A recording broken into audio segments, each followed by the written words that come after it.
เฮ็ดจังกินต้มแซ่บกินไก่บ่โอ้ห่วยนึกถิ่มแล้วบ่นี่โอ้น้ำฝดน้ำจักลิตร3 ลิตร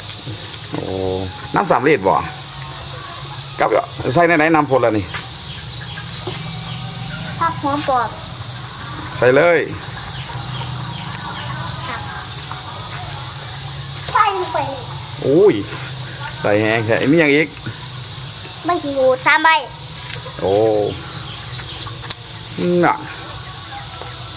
เอาอย่างอีกใส่อีกป่ะนี่ใส่เบอร์ 1เอาเตี้ยตีนไก่ใส่ก่อน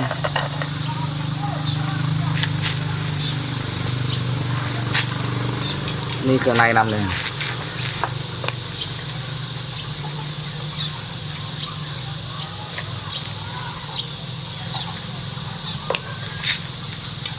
ตีนไก่โลนึงบ่กับเครื่องในนี่โอ้ตีนไก่กับเครื่องในโลนึงเด้ออัดฝาหม้อเมียนไปที่พิมพ์ใส่แล้วฝาหม้อโอ้อัดเมียนให้มันฟด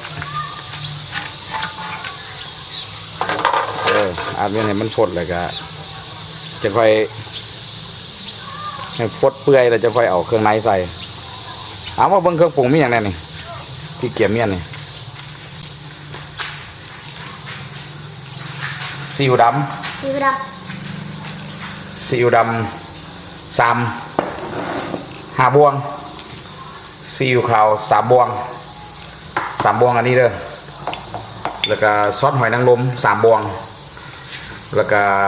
ซอสปรุงรส3 บวงใส่แล้วก็เกลือเป็นนัวที่หลัง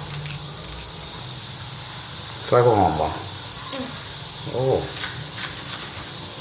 หอมยังหอมปีบ่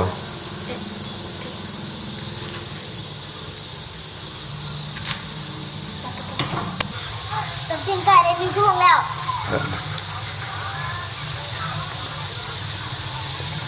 โอ้เปื่อยแล้ว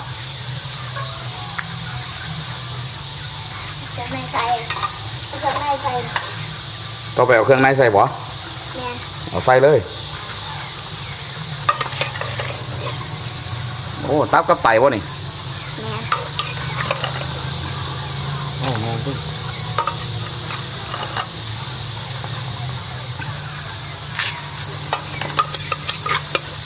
ล้างสะอาดแล้วบ่สะอาดแล้ว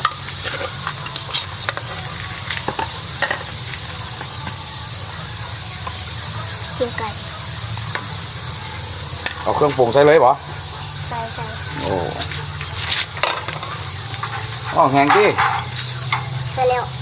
ใส่เอาใส่เลยเอาใส่หม้อเลย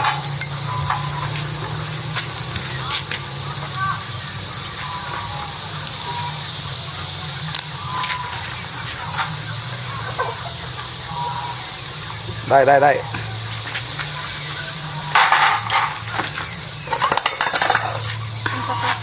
เทใส่เลยไปเทใส่หมดเลยของยานี่ซอสหอยวันนี้ซีอิ๊วดำแล้วก็ซีอิ๊วขาวเผ็ดอย่างนี้เอามาใส่เลยได้แล้วไปเอามาใส่เลยซอสปรุงรสน้ำพริกเผา1 บวงใส่เลยทิมใส่เบิดบวงเลยวางใส่เบิดบวงเลยน้ำมะนาวใส่ไปเลย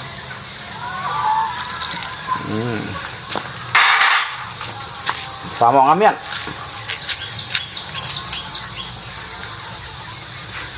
งงน้ำฝาหม้อนะงงน้ำฝาหม้อละโอ้รอถามมันสุกเนาะโอ้ยเซฟดีไปจะได้ไปเจอไปเดี๋ยวน้ำมาเบิ้งจะรู้เว้ยเซฟบ่จือคือสิสุดเลย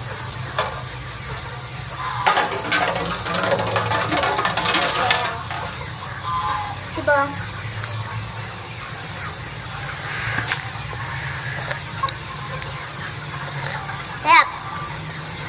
แซ่บบ่ แซ่บ โอ้พร้อมเสิร์ฟบ่ กดเสิร์ฟ โอเคเสิร์ฟอ่ะตักเลยคือดำเลยเนาะสีดำน้ำสีหิวดำอ่ะตักเลยโอ้น้ำสุกคุณกินไก่น้ำไม่ลง กินไก่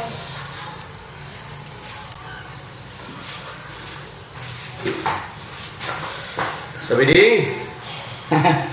โอ้กินต้มแซ่บตีนไก่ครับ พอ เส้นผมเป็นเด็กเส้นก็กินเส้น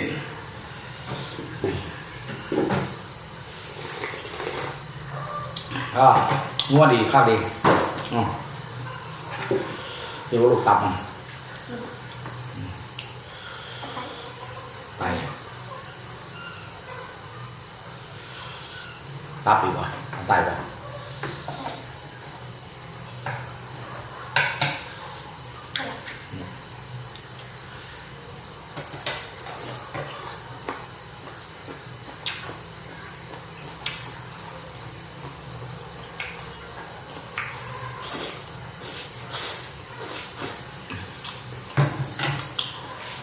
ใช่ป่ะ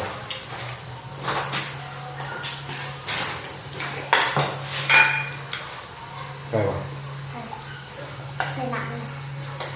ใส่หนัง ใช่ป่ะ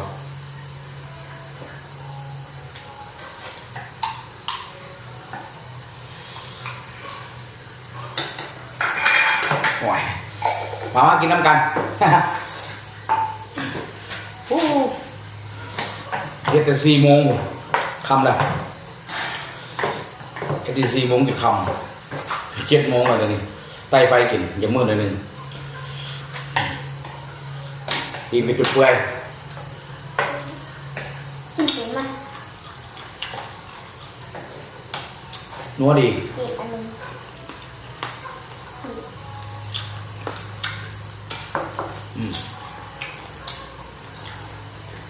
น้ำจุ่มเนี่ยสะ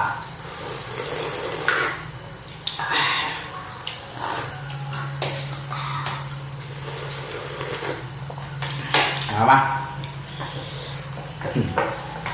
ลองชิมมือเซฟใหม่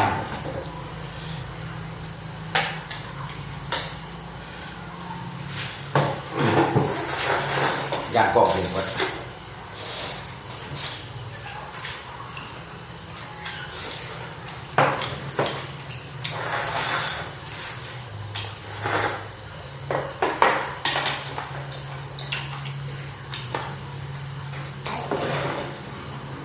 ครับ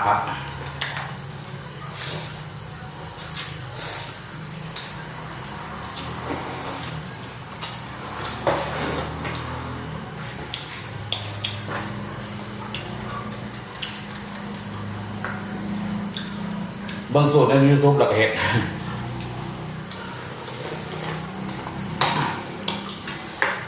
ให้ลูกชายเฮ็ด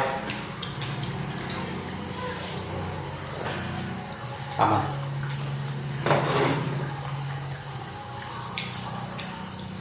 ให้ลูก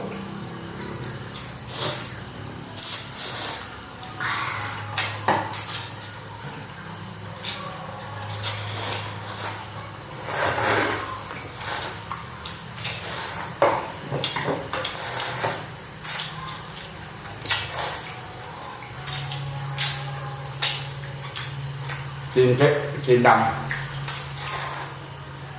ต้มกับสีดำเล็บมัน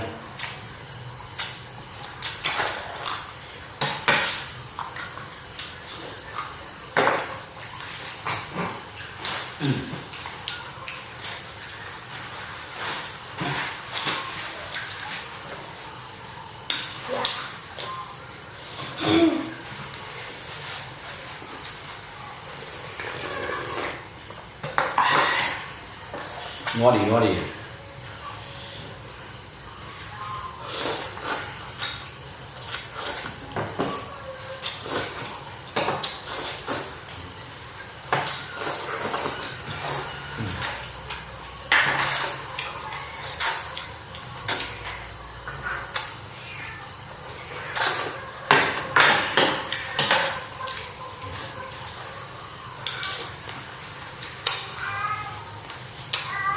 มืดเลย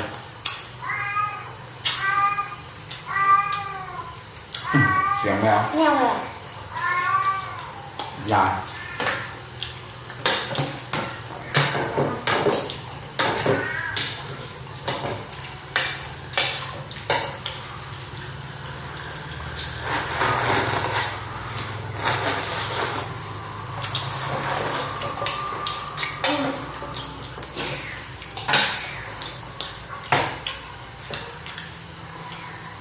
กินน้ำเด็กก็มืดเนาะ เดินมามืดมันมีเวลาให้ติดตอนยามค่ำมองก็ใช้ไฟธรรมดาบอกกันไปนั่นเก็บไม้หมดเลยแหละมันก็บอกบอกจากกระแจ้งมา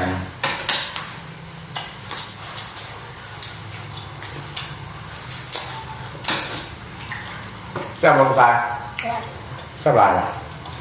เฮ็ดเองเฮ็ดเองแซ่บเอง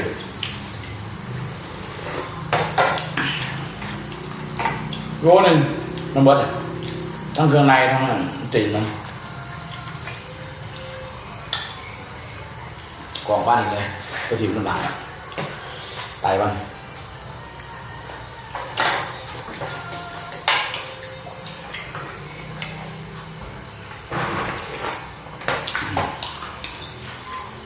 ใช่ปะ